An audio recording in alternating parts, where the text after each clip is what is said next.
Well, it's been about a week, and I'm sure that you've heard, it's all over the news, the incredibly sad event that occurred, which was the assassination of Charlie Kirk. Like many others throughout the world, it really impacted me, and I'd like to talk a little bit about it on today's episode of the Coleman Nation. Let's go.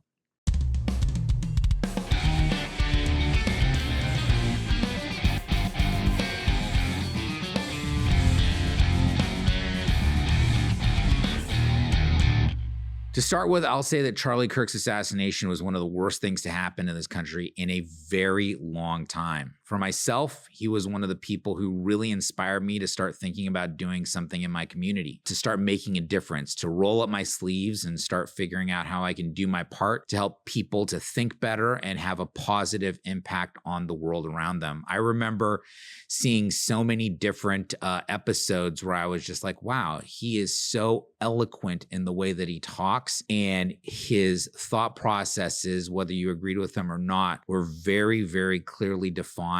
And he did such a fantastic job of not only imparting his points of view, but also acknowledging and receiving the points of view of others. He was a very, very special person. Before the pandemic, I had never even heard of Charlie Kirk, though.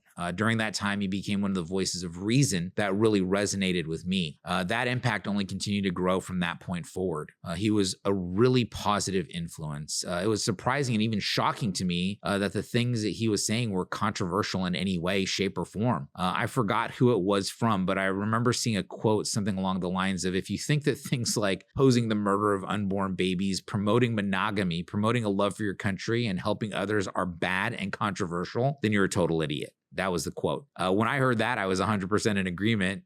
These are the virtues that Charlie Kirk stood for, and I don't see how they could be considered controversial at all. Whether you agreed with him or not, he was actively trying to create a bridge to the quote-unquote other side. He was one of the only people who would aggressively seek out people who opposed him because he believed we couldn't come to any understanding if we weren't willing to listen to each other. For that, he was an incredibly inspirational individual, especially to me. Many people who consider themselves conservative or hold ideals that align with Charlie Kirk's have been afraid that something similar to what just happened to him might also happen to them. They haven't taken action because of that fear. If there's anything to be learned from Charlie, it is to be inspired to take action, to get out in your community, and whatever your beliefs are, make sure that you're confident and make sure that your confidence is grounded in logic and a well-defined thought process. I also saw that Charlie Kirk would help people who opposed him to have a bit of a voice that they wouldn't have otherwise had.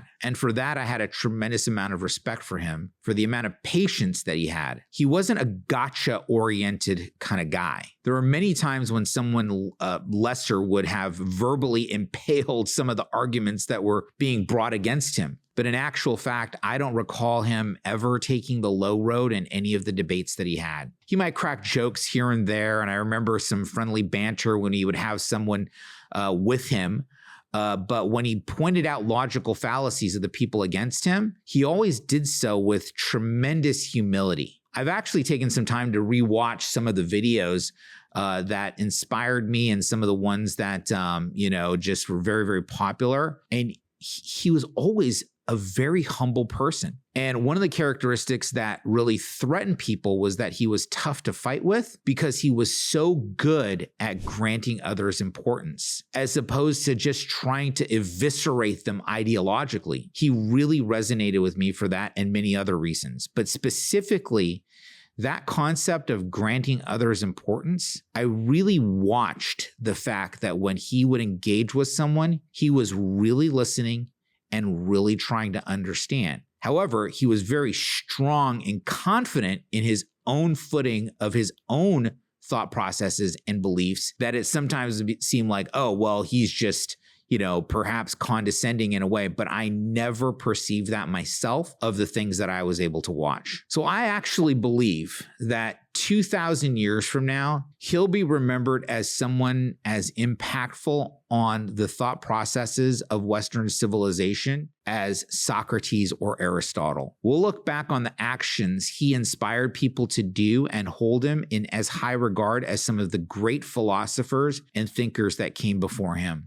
So it is with a heavy heart that we pray for his family, for his wife, Erica, and his 2 children. I would say that if you in some way celebrated his passing, you're a disgusting, detestable person. Regardless of your perception of his ideologies, you will not find evidence of the attitudes for which his opponents constantly criticized him. One of my friends stated just minutes after Charlie passed that he was a good man.